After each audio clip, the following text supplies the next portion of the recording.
Respected Secretary Sir, respected Chief Guest of today's function, respected Principal Sir, heads of various departments, faculty members, members of the media, press, and my dear brothers and sisters, very good morning.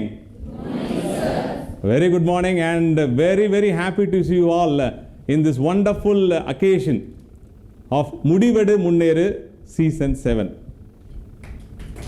Right.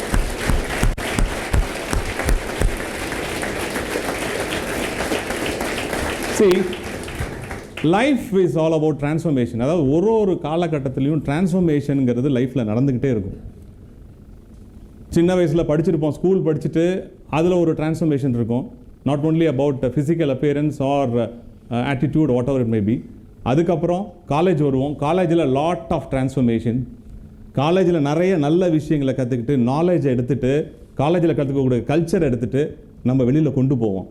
அங்கே கார்ப்பரேட்டில் போய் நிறைய transformation R entrepreneur ஆகிறவங்களுக்கு நிறைய transformation. அந்த transformation பீரியடில் நாம் சில முடிவுகள் எடுக்கணும். நாம் எடுக்கக்கூடிய முடிவுகள் சக்ஸஸ்ஃபுல்லாக இருந்ததுன்னா நம்மளை அடுத்தடுத்த லெவல் கொண்டு போயிட்டே இருக்கும். ஏதாவது சில முடிவுகள் சில செட்பேக்ஸ் கொடுக்கலாம். அப்புறம் அந்த முடிவுலேருந்து எப்படி நம்ம பவுன்ஸ் பேக் பண்ண போகிறோங்கிறது தான் உங்கள் கையில் இருக்குது. அதுதான் நம்ம எஜுகேஷன், அதுதான் நம்ம நாலேஜ், அதுதான் நம்ம லேர்ன் பண்ணுறோம். பவுன்ஸ் பேக் பண்ணணும். ஒருத்தரும் கீழே விழுந்துட்டோங்கிறதுக்காக அப்படியே விழுந்துட்டோம்னா எந்திரிக்க முடியாது. எப்படி வேகமாக எந்திரிக்க போகிறோம் அப்படிங்கிறது தான் நாலேஜ், உங்கள் self confidence and motivation.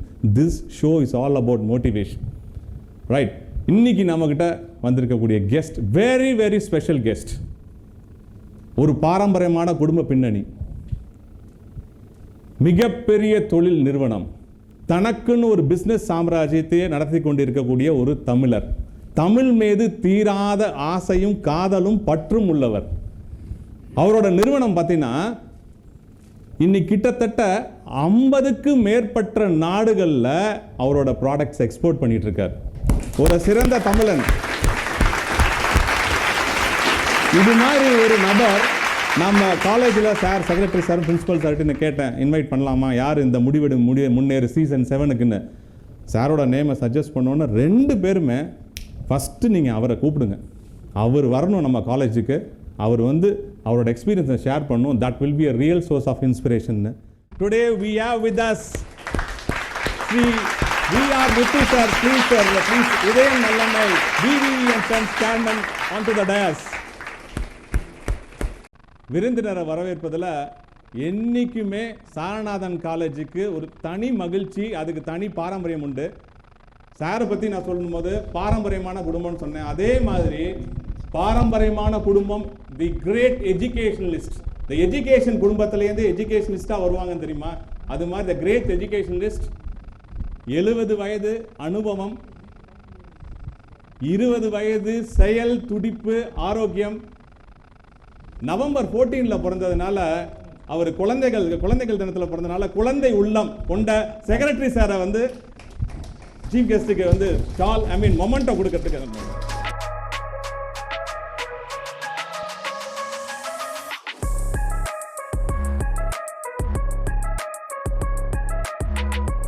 humble and simple to the personality, down to earth ன்னு சொல்லியிருப்போம். அது none other than our principal, the great leader of our institution, to adorn the shawl, sir, please.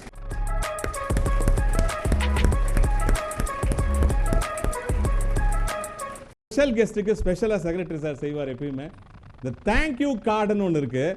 அது யார் வந்தாலும் அவங்கள thank பண்ணுறது எங்களோட பாரம்பரியம். So I will kindly request our secretary sir to give a thank you card sir. இப்போ வந்தாலும் sir, எந்த செலிபிரிட்டி யார் வந்தாலுமே தேங்க் பண்ணி அனுப்பணும். அவங்கள சந்தோஷமாக வராங்க அண்ட் நல்லா கௌரவிச்சு அனுப்பணுங்கிறது தான் சாரோட விஷயம்.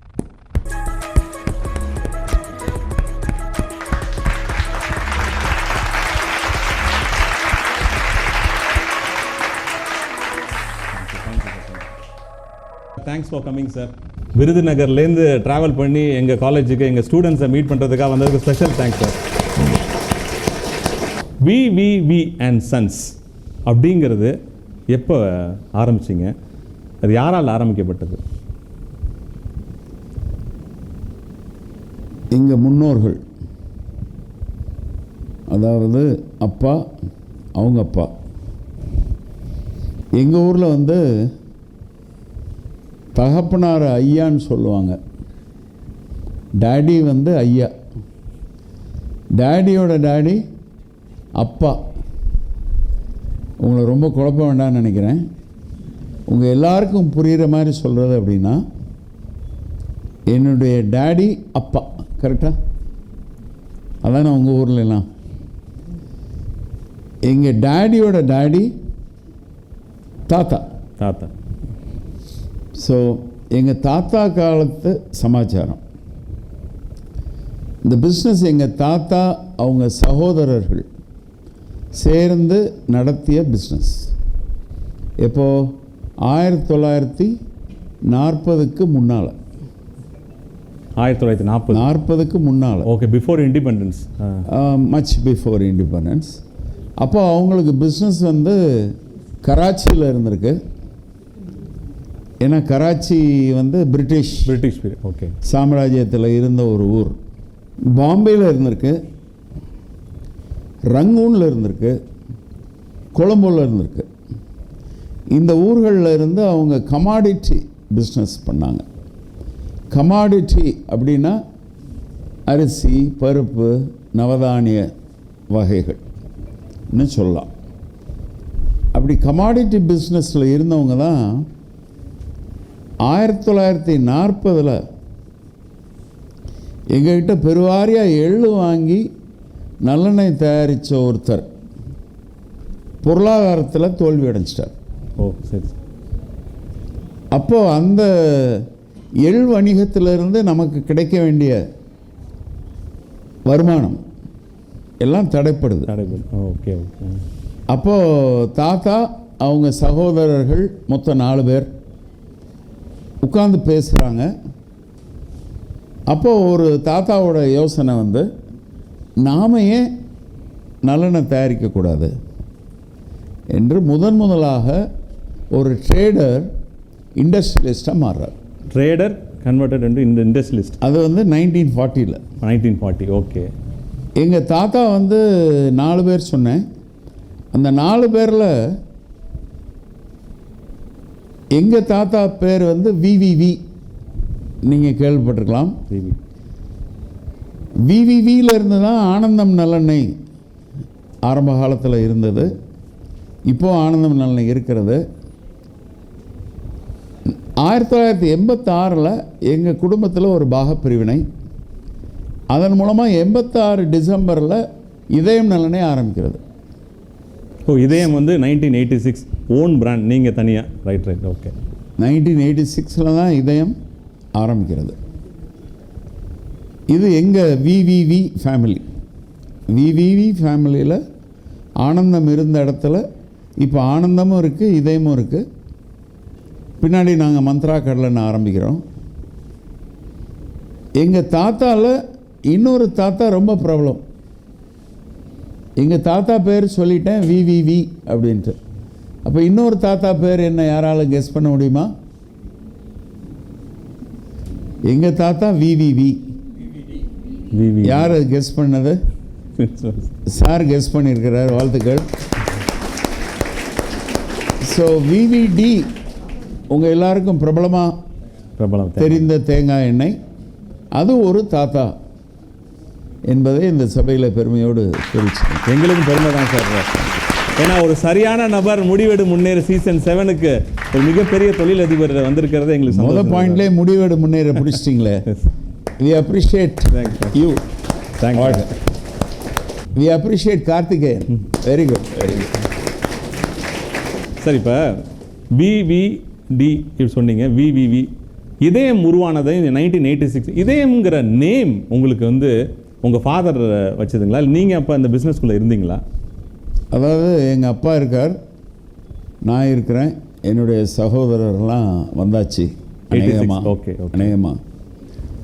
அப்போது ஒரு புதிய பேர் வேண்டியது இருக்குது. இப்போ நம்ம வீட்டில் வந்து ஒரு தங்கச்சி பாப்பா அல்லது ஒரு தம்பி பாப்பா பிறந்தால் பேர் வைப்போம் தானே? ஹலோ, அப்படி தானே? என்ன மாதிரி பேர் வைப்பீங்க? புது விதமாக இருக்கணும்னு நினைப்பீங்க ஒரு சிலர் பாட்டி பேர் வரணும், தாத்தா பேர் வரணும்னு நினைப்பீங்க.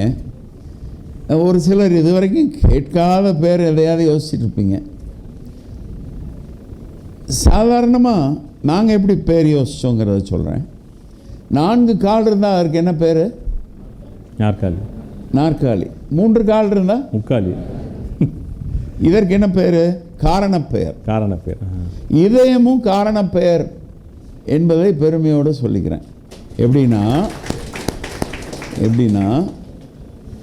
இதயத்திற்கு சிறந்தது நல்லெண்ணெய். இதயத்திற்கு சிறந்தது என்பதால் அதற்கு ஏன் இதயம் என்றே பெயர் வைக்கக்கூடாது? அதான் எங்கள் நோக்கம். இதயம்னு பேர் வச்சோம். ஆக்சுவலாக இதயம்னு பேர் வைக்கிறதுக்கு முன்னாடி சக்திங்கிற ஒரு பேரை யோசிச்சிருந்தோம். எங்கள் பட்டியலில் முதல்ல இருந்த பேர் சக்தி, 2வது இருந்த பேர் இதயம், 3வது 4வது பல பேர்கள் இருந்தது. இந்த சக்திங்கிற பேரில் பாடல்லாம் தயாராகிடுச்சு, விளம்பர ப்ரோமோ வீடியோ. அந்த விளம்பர பாடல் பாடியவர் Vani Jayaram. Excellent sir. Label ready ஆயிடுச்சு, பிரிண்ட் பண்ண வேண்டியதான் பாக்கி. ஒட்டி சரக்கு டெஸ்பேட்ச் பண்ண வேண்டியதுதான் பாக்கி. அந்த கட்டத்தில் எங்கள் மேனேஜர் ஏற்கனவே தமிழ்நாட்டில் சக்தின்னு ஒரு பிராண்ட் இருக்குது, அது சக்தி மசாலா கிடையாதுங்க, அது வேறு ஏதோ பிராண்டு, சக்தின்னு ஒரு நல்லெண்ணெய் பிராண்ட் இருக்குது அப்படிங்கிறத எங்கள் மேனேஜர் ஒருத்தர் சுட்டி காட்டினார். நேரம் ரொம்ப கம்மியாக இருந்தது, எல்லாம் ரெடி ஆயிடுச்சு, வேறு வழி இல்லை. எங்கள் பட்டியலில் இருந்த 2வது பெயர், முதல் பெயர் சக்தி, 2வது பேர் இதயம்.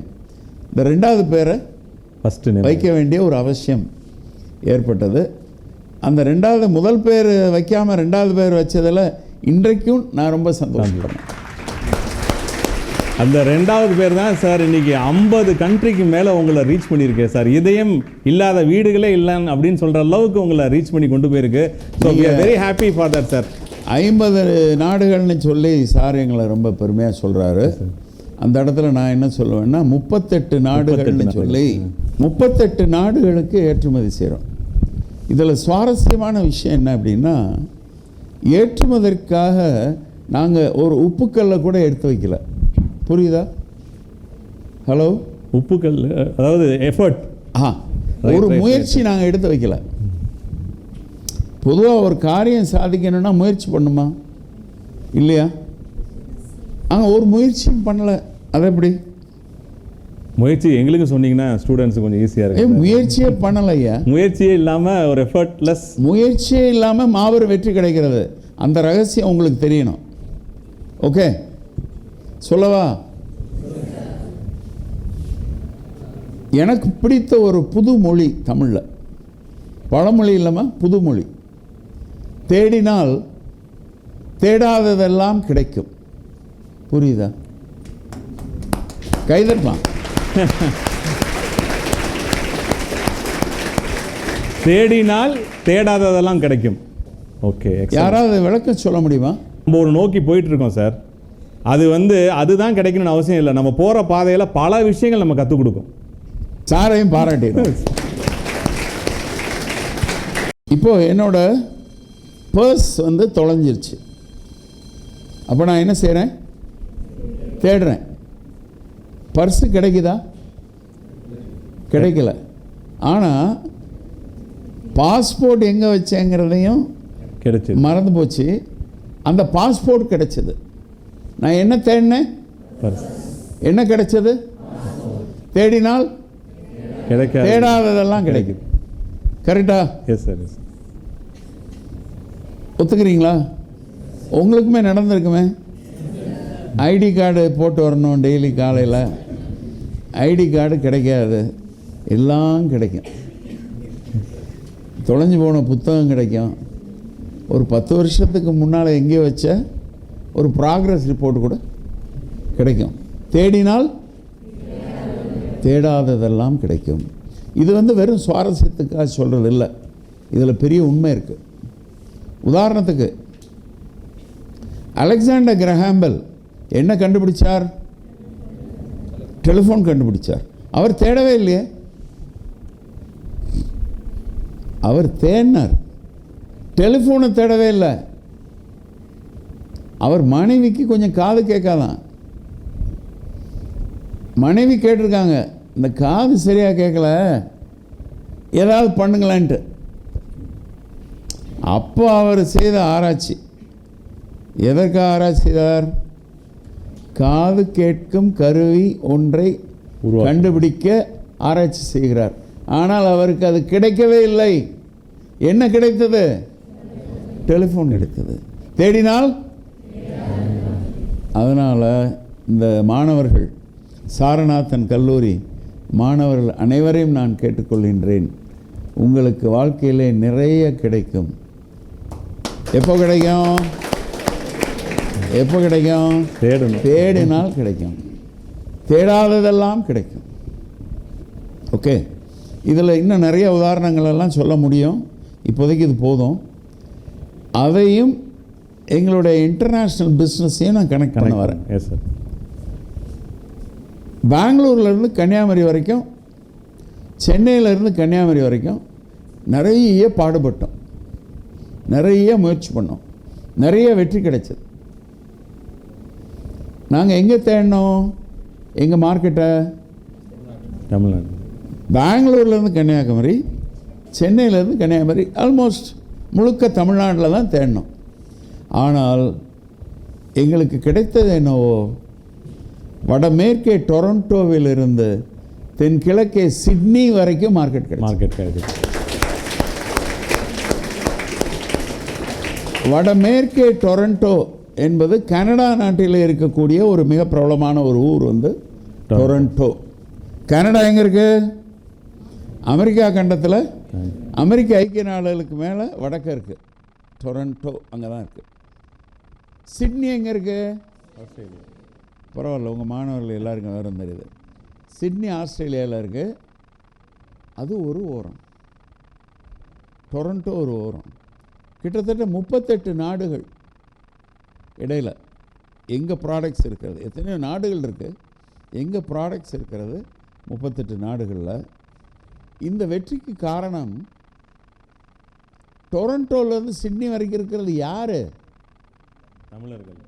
திருச்சி சேர்ந்தவங்க, தஞ்சாவூரை சேர்ந்தவங்க, பாண்டிச்சேரியை சேர்ந்தவங்க, நெய்வேலியை சேர்ந்தவங்க, திருநெல்வேலியை சேர்ந்தவங்க, இவங்க தானே அங்கே இருக்காங்க.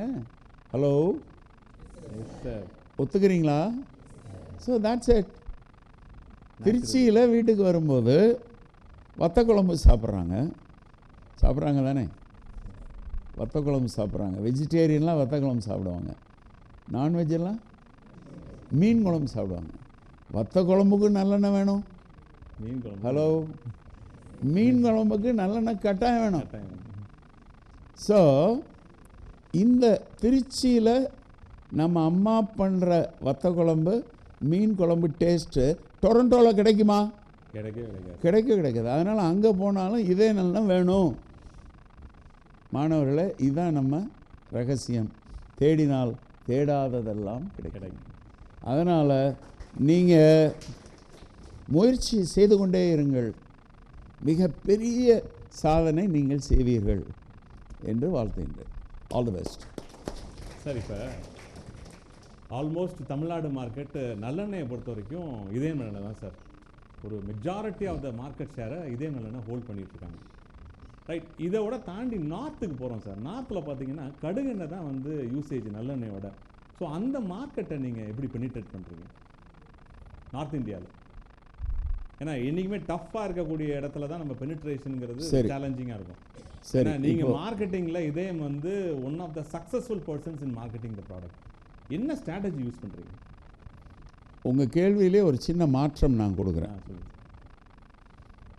இந்த காலத்தில் உலகமெல்லாம் ஆலிவ் ஆயிலில் பெருமையாக பேசுகிறாங்க. ஹலோ, ஆலிவ் ஆயிலில் பெருமையாக பேசுகிறாங்க. அப்போ சார் எங்கிட்ட என்ன கேள்வி கேட்கலாம் அப்படின்னா, ஆலிவ் ஆயில் சார், நாங்கள் எங்கள் வீட்டுக்கு ஆலிவ் ஆயில் பயன்படுத்தலாமா அப்படின்னு ஒரு கேள்வி சார் கேட்கலாம். ஓகே, அப்படி நீங்கள் கேள்வி கேட்டிருக்கீங்க, இப்போ பதில் சொல்ல சரி சார். ஆலிவ் ஆயில் பயன்படுத்தலாமா சார் அப்படின்னு கேட்குறாரு. அதற்கு என்னுடைய பதில், அந்த கடுகெண்ணெய்க்கும் சேர்ந்து இப்போ பதில் வந்துடும். என் பையனுக்கு பொண்ணு பார்க்குறேன். கல்யாணம் பண்ணி 3 பிள்ளைகள் இருக்குங்க. நான் சொல்கிறது ஒரு 15 வருஷத்துக்கு முந்தின விஷயம். ஓகே, பையனுக்கு பொண்ணு பார்க்குறோம். பொண்ணு இத்தாலியில் போய் நான் பார்க்கணுமா, ஹலோ, டெல்லியில் போய் பார்க்கணுமா, விருதுநகரில் பார்க்கணுமா? உங்கள் கேள்விக்கு பதில் விருதுநகர். உங்களுக்கு உணவு எண்ணெய் வேணும்னா தமிழ்நாட்டில் விளையக்கூடிய எண்ணெய் வித்துக்கள்லேருந்து தயாரிக்கிற அந்த பாரம்பரிய தமிழ்நாட்டில் உங்கள் அம்மா பயன்படுத்திய, பாட்டி பயன்படுத்திய அந்த பாரம்பரிய உணவு எண்ணெய் தான் உங்களுக்கு தேவை. வட இந்தியாவில் இருக்கக்கூடிய கடுகு எண்ணெய் உங்களுக்கு தேவையில்லை. இத்தாலியில் இருக்கக்கூடிய ஆலிவ் ஆயில் உங்களுக்கு தேவையில்லை. அதான் நான் வேறு விதமாக சொன்னேன். என் பையனுக்கு வந்து தமிழ்நாட்டை தாண்டியும் போகணும்ல சார். அப்போ இந்த வந்துட்டேன். என் பையனுக்கு பொண்ணு பார்க்குறதா சொல்லி சொன்னேன். அங்கே நான் கம்ப்ளீட் பண்ணேன் இல்லையா. இப்போ என் பையனுக்கு நான் விருதுநகர்லேயே பொண்ணு பார்த்து எல்லாம் கல்யாணம் பண்ணி முடிச்சாச்சு. பேர பேத்திகள்லாம் இருக்கிறாங்க. இதே இது நான் இத்தாலியில் பொண்ணு எடுத்திருந்தா என்ன ஆயிருக்கும்? இத்தாலியில் market. Very positive. Thank you very much. Very positive. என்னுடைய பயம் என்னென்னா, ஏற்கனவே இத்தாலியில் நம்ம நாட்டில் ஒரு பெருந்தலைவர் பொண்ணு எடுத்து என்ன பாடுபட்டாங்கன்னு எனக்கு தெரியும். அதனால் அது வேண்டாம், வில் கம் பேக். ஸோ இதுதான்ப்பா சமாச்சாரம். நமது பாரம்பரியம் அறிந்து அதை நாம் பயன்படுத்த வேண்டும்.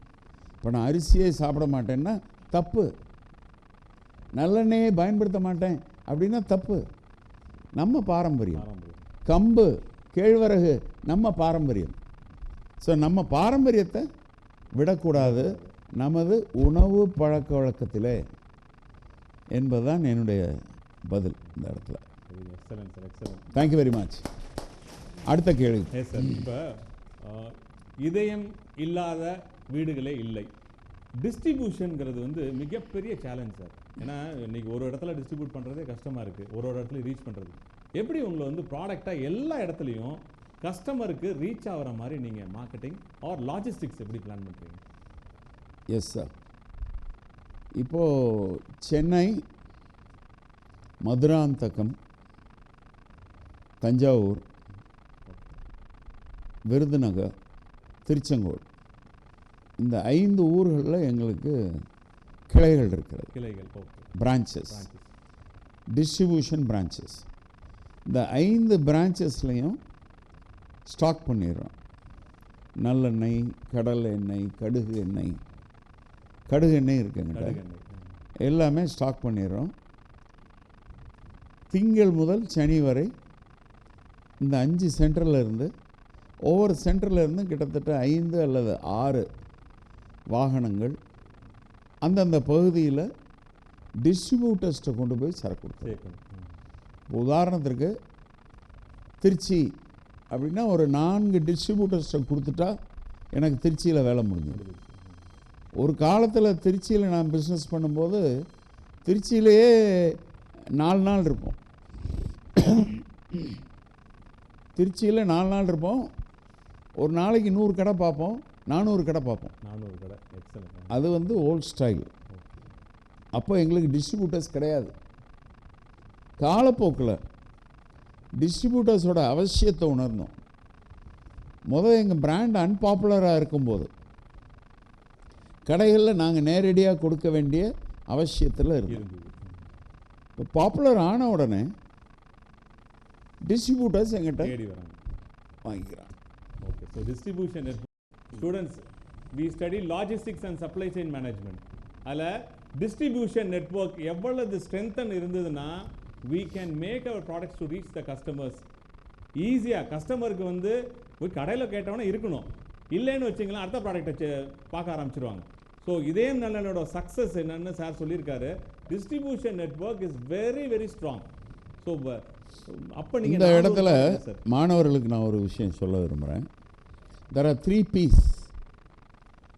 நிறைய பீஸ் நீங்கள் படிச்சிருப்பீங்க மார்க்கெட்டிங்கில், பட் நான் சொல்ல வர்றது 3 P's. ஒன்று வந்து ப்ராடக்ட், நல்ல ப்ராடக்டாக இருக்கணும், ஜெயிக்கணும் தான். ரெண்டாவது பப்ளிசிட்டி, ஓரளவுக்காவது மக்களுக்கு தெரியணும். இந்த மாதிரி ஒரு பிராண்டில் இந்த மாதிரி ஒரு ப்ராடக்ட் இருக்குது என்பது மக்களுக்கு தெரியணும், அதற்கு தேவை பப்ளிசிட்டி. மூன்றாவது பிளேஸ்மெண்ட், அதுதான் அந்த டிஸ்ட்ரிபியூஷன். இப்போது திருச்சியில் சார் என்னோட கஸ்டமர், என் ப்ராடக்டை பற்றி தெரியும், ஓரளவுக்கு கேள்விப்பட்டிருக்கார், தெரியும் சார், நல்லா தரமான ப்ராடக்ட்னு தெரியும். இல்லை ஒரு உதாரணத்துக்கு, ஆனால் திருச்சியில் ஒரு கடையில் கூட என் ப்ராடக்ட் இல்லை, என்னாகும்? தோல்வி தான். So that third P is equally important. அந்த தேர்ட் P தான் பிளேஸ்மெண்ட், அதை லாஜிஸ்டிக்ஸ் அப்படிங்கிற மாதிரி நம்ம பெரிய வார்த்தைகளால் சொல்ல முடியும். Okay, so that is what I want to say. Sir, இப்போ இதயம் ஒரு ப்ராடக்ட், அது வந்து இட்ஸ் அ பிராண்ட் அப்படின்னு சொல்லிடலாம், எல்லாத்துக்கும் தெரியுற மாதிரி. அவங்க கம்பெனிலேருந்து வேறு என்னென்ன வெரைட்டிஸ் ஆஃப் ப்ராடக்ட்ஸ் வந்து மார்க்கெட்டுக்கு வந்துட்டு இருக்கு சார், கஸ்டமர்ஸ் ரீச் ஆகும்? மந்த்ரா கடலை எண்ணெய் எங்கள் ப்ராடக்ட் தான். சம்மந்தி எள்ளு அப்படின்னு ஒரு ப்ராடக்ட் உண்டு. இப்போது சில காலகட்டங்களில் நிறைய எள்ளு பயன்படுத்துகிறோம், அப்படி தானே நம்ம வீடுகளில். இப்போ எங்கள் வீட்டில் பிரதானமாக எள்ளு சட்னி தயாரிக்கிறதுக்கு எள்ளு பயன்படுத்துவாங்க. தமிழ்நாட்டில் பல இடங்களில் கொழுக்கட்டை தயாரிக்கிறதுக்கு எள்ளு நிறையா பயன்படுத்துகிறாங்க. ஆனால் எங்கள் வீட்டில் கிடையாது அது. நான் வெளியே தமிழ்நாட்டின் வடக்கு புறங்களில், வடக்கு பகுதிகளில் அந்த மாதிரி எள்ளு நான் வாங்கி பார்த்துருக்கேன். ஸோ சம்மந்தி எள், அந்த எள்ளுக்கு பேர். சம்பந்திங்கிறது மலையாள வார்த்தை. தமிழில் சம்பந்தினா உங்கள் எல்லாருக்கும் தெரியும், இது வந்து மலையாள சம்பந்தி. சம்பந்தி எள் அப்படின்னா சட்னி செய்யக்கூடிய எள்ளுன்னு அர்த்தம். சம்பந்தினா மலையாளத்தில் சட்னி அப்படின்னு அர்த்தம். ஓகே, ஸோ அது வந்து சம்பந்தி எள். மந்த்ரா கடலைன்னு சொன்னேன். ஹர்தில் மஸ்டர்ட் ஆயில்னு சொல்லி தயாரிக்கிறோம். மஸ்டர்ட் ஆயிலுக்கு நாங்கள் போனது வந்து தமிழ்நாட்டில் அல்லது தென்னிந்தியாவில் இருக்கக்கூடிய வட இந்தியர்களுக்காக அதை நாங்கள் கொடுக்குறோம். நாங்கள் தயாரிக்கலை, ஜெய்ப்பூரில் அதை அவுட் சோர்ஸ் பண்ணி விஜயவாடாவில் பேக் பண்ணி மார்க்கெட்டில் நாங்கள் சப்ளை பண்ணுறோம். So these are some of the products. Sir, இப்போ இவ்வளவு ப்ராடக்ட்ஸ் பண்ணுறோம், ஒரு ப்ராடக்ட்டுக்கும் ஒரு யூனிக்கான மார்க்கெட்டிங் ஸ்ட்ராட்டஜி வச்சுருக்கீங்களா கஸ்டமர்ஸை ரீச் ஆகிறதுக்கு? இல்லை எல்லாத்துக்குமே மார்க்கெட்டிங் இதயம்லேருந்து போகுது, விவிவிலேருந்து போகுது அப்படின்னு சொல்லி காமன் மார்க்கெட்டிங் ஸ்ட்ராட்டஜியா, இல்லை ஒரு ஸ்பெஷாலிட்டி ப்ராடக்ட்டுக்கு தகுந்தாப்புல உங்களோட ஐடியாஸ் வேரி ஆகும்? அதாவது நான் குறிப்பாக 2 ப்ராடக்ட்ஸை சொல்ல விரும்புகிறேன். ஒன்று வந்து இதயம் நல்லெண்ணெய், அதுதான் எங்களுக்கு தாய் பொருள் இல்லையா, அதில் தான் நாங்கள் பிஸ்னஸ் ஆரம்பித்தோம். அப்போ எங்கிட்ட இன்னொரு ப்ராடக்ட் கிடையாது. ஸோ இதயம் நல்லெண்ணெய் மட்டும் ஃபோக்கஸ்டாக நாங்கள் ஒர்க் பண்ணி மார்க்கெட் பண்ணி தமிழ்நாட்டில் ஒரு லீடர் என்ற பேரோடு அதில் இருக்கும். ஒன்று, ஒரு காலகட்டத்தில் நல்லெண்ணெயில் ஒரு பெரிய வளர்ச்சி இல்லாத ஒரு சூழ்நிலை வந்தது. அதற்கு காரணம் விலைவாசி. இப்போ நல்லெண்ணெய் விலை இன்றைக்கி தேதியில் 380 ரூபா ப்ளஸ் டேக்ஸ், 450 ரூபா ப்ளஸ் டேக்ஸ் வரைக்கும் போச்சு. இந்த மாதிரி விலைகள் ஏறும் பொழுது குறிப்பாக பாம் ஆயில், சன்ஃப்ளவர் ஆயில்னு சொல்லி வெளிநாடுகளில் இருந்து வர்ற எண்ணெய்கள், அதெல்லாம் 100 ரூபா 110 ரூபாய்க்கு கிடைக்கிற அந்த காலத்தில் நாங்கள் 400 ரூபா ஆன உடனே எங்களுக்கு வியாபாரம் ரொம்ப பாதிப்பு ஏற்படுவது இயற்கை. வீட்டில் அம்மா என்ன நினைப்பாங்க, என்னங்க 400 ரூபா 100 ரூபாய்க்கு என்ன கிடைக்குதுல்ல அப்படின்னு நினைக்கிறது இயற்கை. ஸோ அந்த பிரச்சனைலாம் எங்களுக்கு வர்றது உண்டு. ஸோ நல்லெண்ணெயில் ஒரு அளவிற்கு மேலே வளர்ச்சி அடைகிறதுல சிரமம் உண்டு. அப்போ நாங்கள் என்ன செய்கிறோன்னா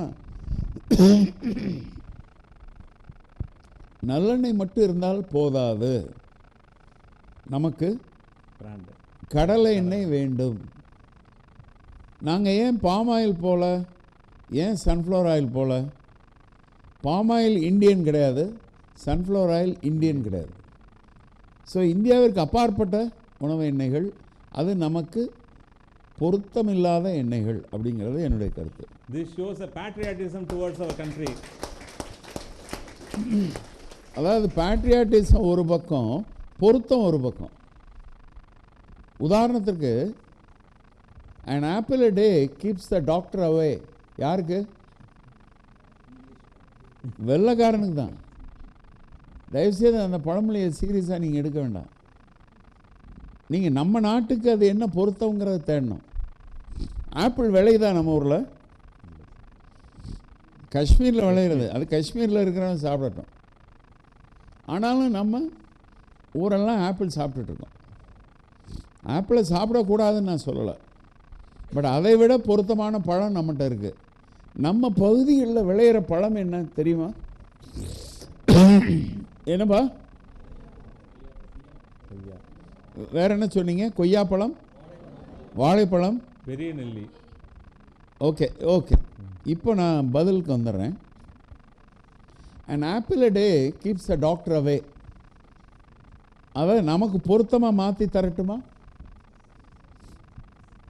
மாற்றி தரட்டுமா? அவசியம் சார். தினம் ஒரு கொய்யா, தினம் ஒரு கொய்யா. நீ ஆஸ்பத்திரிக்கு போக வேண்டாம் ஐயா.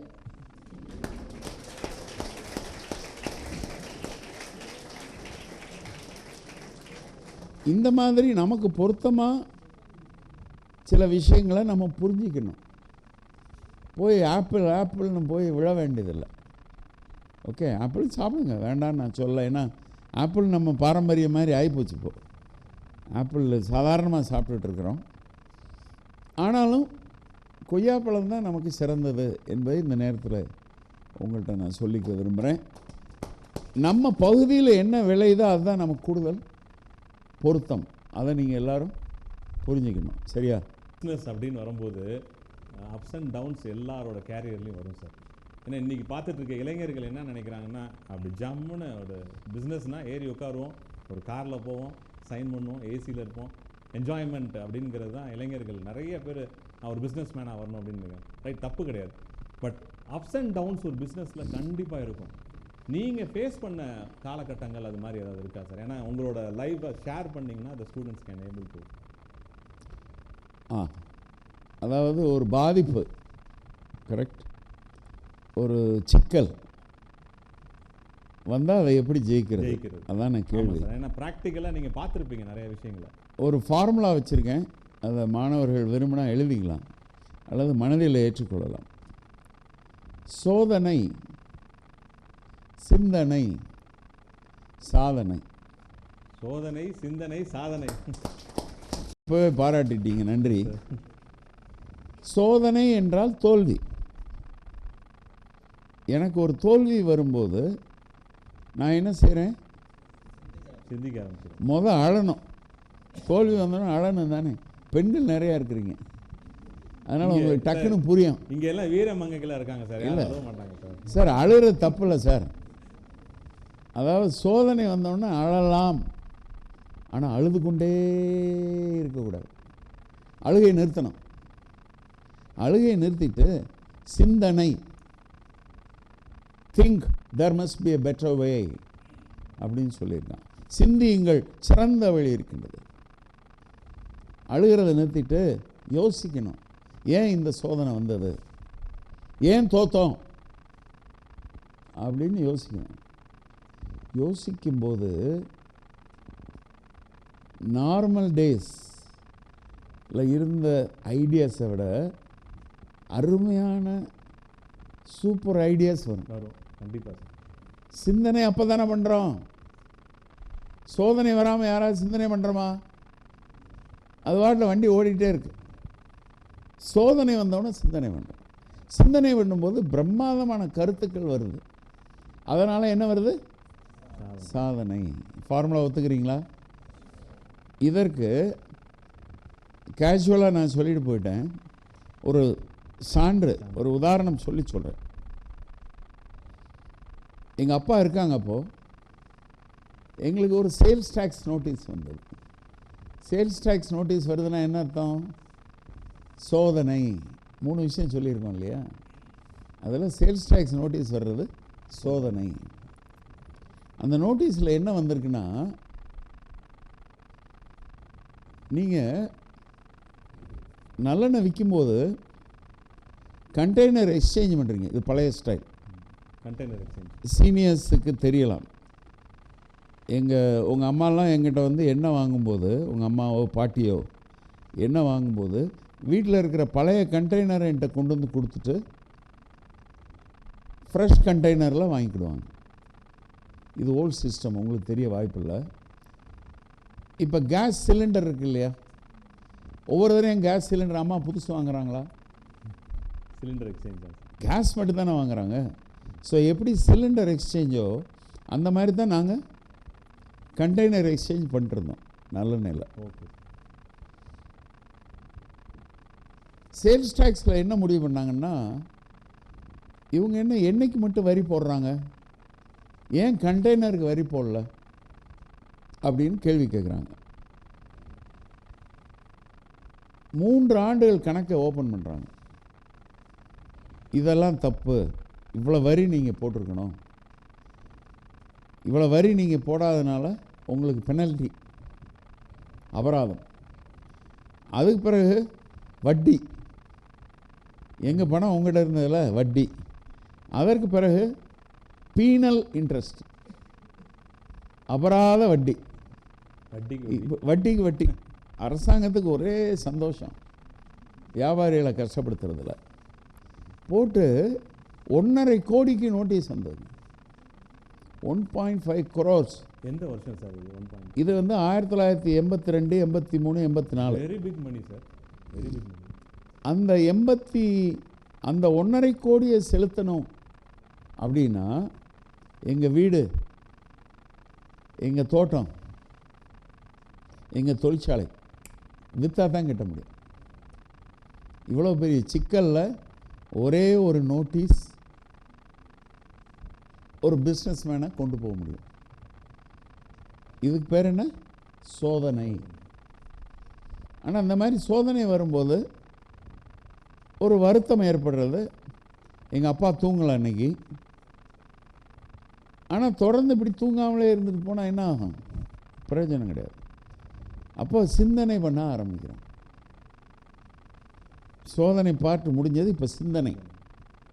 இந்த சிந்தனை பார்ட்டில் என்ன வருதுன்னா, தமிழ்நாட்டில் பெஸ்ட் அட்வொகேட் யாருன்னு தேட ஆரம்பிக்கிறோம். உங்களுக்கு புரியுதா? S sir, yes sir, advocate. ஏன்னா சேல்ஸ் டேக்ஸ் நோட்டீஸ் வந்தோடனே வேலையெல்லாம் முடியலை, நம்ம கோர்ட்டுக்கு போகலாம். ஸோ பெஸ்ட் அட்வொகேட் யாருன்னு தேடுறோம். ஒரு அட்வொகேட்டை ஐடென்டிஃபை பண்ணுறோம், அவர்கிட்ட போகிறோம். எங்கள் அப்பாட்ட ஒரு அட்வொகேட் வந்து 2000 ரூபா ஃபீஸுன்னு சொன்னால் எங்கள் அப்பா என்ன சொல்லுவாருன்னா, 1500 ரூபா வாங்கிக்கலாமா அப்படின்னு கேட்பாங்க. புரியுதா? 2000 ரூபா ஃபீஸ் சொன்னால் 1500 ரூபா வாங்கிக்கோங்க சார் அப்படின்னு சொல்கிற வழக்கம் எங்கள் அப்பாவுக்கு உண்டு.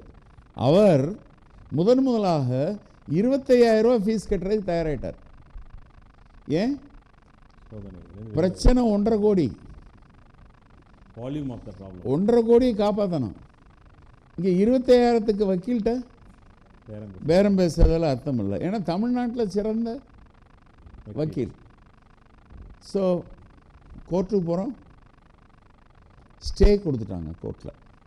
ஸ்டேனா தற்காலிகமாக இந்த 1.5 கோடி நாங்கள் செலுத்த வேண்டாம், தற்காலிகமாக. விசாரித்து முடிஞ்ச பிறகு செலுத்த வேண்டியது வரலாம், இல்லாமலும் போகலாம். ஓகே. ஸோ சோதனை வந்தது, அதனால் சிந்தனை வந்தது. சிந்தனையில் பார்ட் 1 முடிஞ்சு போச்சு. சிந்தனையில் பார்ட் 2. இத்தனை வருஷமாக வியாபாரம் பண்ணுறமே, 40 வருஷத்துக்கு மேலே வியாபாரத்தில் இருக்கமே, இந்த ஒரு 1.5 கோடி செலுத்தக்கூட நமக்கு தகுதி இல்லையே என்ற எண்ணம் முதலில் வருது. அதன் மூலமாக ஆராய்ச்சி பண்ணதில் என்ன கண்டுபிடிக்கிறோன்னா, நாங்கள் லாபமே இல்லாமல் வியாபாரம் பண்ணியிருக்கோம்.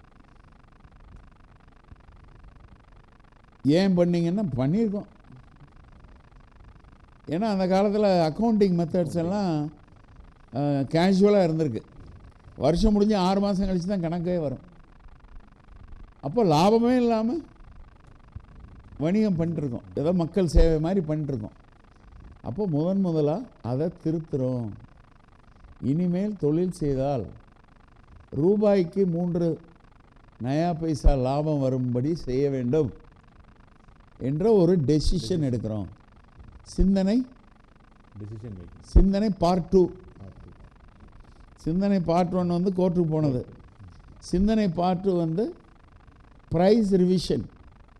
நம்ம விலையை 3% லாபம் சேர்த்து விலை வைக்கணும். பார்ட் 2 3 வருஷம் ஆச்சு. 1.5 கோடி சம்பாதிச்சாச்சு. எதுக்காக 1.5 கோடி சம்பாதிச்சோம்? Sales tax கட்டுறதுக்கா. அதே நேரத்துக்கு எங்கள் அட்வொகேட் வந்து பெரிய அட்வொகேட் இல்லையா, ஜெயிச்சிட்டார். கைதட்டுங்கப்பா. கேஸில் ஜெயிச்சிட்டாரு. எப்படி ஜெயிச்சார்னா, அதே தான். ஆமாம், கேஸ் சிலிண்டர் வாங்குறாங்க, கேஸுக்கு மட்டும்தானே வரி வருது, சிலிண்டருக்கு வரி வரலையே அப்படின்னு சொன்னோன்னா ஜட்ஜி ஆமாம் அப்படின்னு ஒத்துக்கிட்டாங்க. இப்போது 1.5 கோடி சம்பாதிச்சாச்சு. எதற்காக? ஃபைன் கட்டுறதுக்காக. இந்த பக்கம் 1.5 கோடி கட்ட வேண்டான்ட்டான். நெட் ரிசல்ட் என்ன? 3 கோடி லாபம். ஹலோ, ஒரு பக்கம் 1.5 கோடி சம்பாதிச்சு ரெடியாக இருக்குது, இன்னொரு பக்கம் 1.5 கோடி செலுத்த வேண்டாம், 3 கோடி லாபம். சோதனை சோதனை சோதனைன்னு முதல் சொல்லுங்க. சோதனை சொல்லுங்கப்பா. சிந்தனை, சாதனை, பார்ட் 1 பார்ட் 2 எல்லாம் அதுக்குள்ள. ஓகே. ஸோ இனிமேல் உங்கள் வாழ்க்கையில் ஏதாவது பிரச்சனை வந்தால் அந்த பிரச்சனை ஏற்படுத்துகிறவங்களுக்கு ஒரு ரோஜாப்பூ மாலை வாங்கி போட்டுருங்க ஏன்னா அவங்க பிரச்சனை ஏற்படுத்தினதுனால நீங்கள் சிந்திக்க ஆரம்பிக்கிறீங்க. அந்த பிரச்சனை அவங்க ஏற்படுத்தலைன்னா சிந்திச்சிருக்க மாட்டீங்க. எப்போ சிந்திக்க ஆரம்பிக்கிறீங்களோ அப்போ புதிய எண்ணங்கள் வருது, இன்னோவேஷன் வருது, அதன் மூலமாக சாதனை வருது. நான் இன்னும் அந்த சேல்ஸ் டாக்ஸ் ஆஃபீஸரை கண்டுபிடிக்க முடியல. என்னுடைய மாலை, ரோஜாப்பூ மாலை வாடி விட்டது என்பதை சபையில் தெரிவித்துக் கொள்ளுங்கள். Excellent sir. சார், இப்போ நீங்கள் சொன்ன விஷயம் நாங்கள் கிளாஸில் கேஸ் ஸ்டடின்னு கொடுப்போம் சார். இதுதான் case study. Are able to understand? Case study எப்படி அனலைஸ் பண்ணணும், ஒரு ப்ராப்ளத்தை எடுத்து பார்ட்டாக அந்த ப்ராப்ளத்தை பிரித்து how you are going to fit in and find a solution for that particular problem. Sir, நீங்கள் ஒரு கேஸ் ஸ்டடியை எங்களுக்கு கொடுத்துட்டீங்க. ஏன்னா that is an excellent one. Thank you. This is what முடிவேடு முன்னேறு ப்ரோக்ராம் இஸ் ஆல் அபவுட். புரியுதா? இப்போ எது இந்த முடிவேடு முன்னேறுல நீங்கள் வந்து ப்ராக்டிக்கலாக நீங்கள் என்ன நடக்குது அப்படின்னு சொல்லிட்டு ஒரு பிக் பிஸ்னஸ் மேன் வந்து அவரோட ப்ராப்ளத்தை சொல்லி அதை எப்படி சால்வ் பண்ணாங்கன்னு சொல்லும்போது that will reach you at fast. ஏன் கவரேஜ், டிவி கவரேஜ்னா, and management is very very magnanimous. நம்ம ஸ்டூடெண்ட்ஸ் ஒன்றையும் பயன்படக்கூடாது, சொசைட்டி இது பார்க்கக்கூடிய ஒரு நபரும், யூடியூப் சேனல்லையும் சோஷியல் மீடியாலையும் பார்க்கக்கூடிய ஒருத்தரும் உங்கள் மாதிரி நபர்கள் வந்து ஷேர் பண்ணும்போது they will also can learn from that. So excellent sir, excellent one. Thank you very much. இப்போ நீங்கள் சொன்ன ஒரு விஷயத்தில் இன்றைக்கி நிறைய யூத் என்ன ஃபேஸ் பண்ணுறாங்கன்னா ஸ்ட்ரெஸ் அப்படிங்கிறாங்க. ஸ்ட்ரெஸ்ஸுங்கிறது வந்து ஸ்கூல் பிள்ளைங்கள்லேருந்து ஆரம்பித்து நிறைய பேர்த்துக்கு அந்த ஸ்ட்ரெஸ்ஸுங்கிறது வருது. உங்களுக்கு அந்த மாதிரி ஸ்ட்ரெஸ் எல்லாம் ஃபீல் பண்ணுறீங்களா? இல்லை அதுலேருந்து வெளியில் வர்றதுக்கு என்ன ஸ்ட்ராட்டஜி யூஸ் பண்ணுறீங்க? இப்போது எனக்கு ஏற்படுற ஸ்ட்ரெஸ்ஸில் வெளியே வரணும் அப்படின்னா நான் என்ன செய்வேன்னா, சாரநாதன் கல்லூரிக்கு வருவேன். வந்து அங்கே இருக்கக்கூடிய மாணவர்கள் அவங்களோட பேசுவேன், அவங்களுடைய முடிவெடு முன்னேறு நிகழ்ச்சியில் கலந்துக்குவேன். ஸ்ட்ரெஸ் எல்லாம் பாருங்க. இப்போ நீங்கள் சொல்கிற இதே பாயிண்ட் தான் சார் எங்கள் செக்ரட்டரி சார்னு சொல்லுவார். முடிவெடு முன்னேறு ப்ரோக்ராம் 7 சீசனும் சார் அட்டன் பண்ணுறதுக்கு ஒரே ரீசன் சொல்கிறது, எனக்கு வந்தால் கொஞ்சம் ரிலாக்ஸேஷன் சார், புது புது விஷயங்கள் நான் கற்றுக்குவேன்ப்பா அப்படின்னு சொல்லுவார். So same wave length and vibration sir. Thanks sir. Thanks.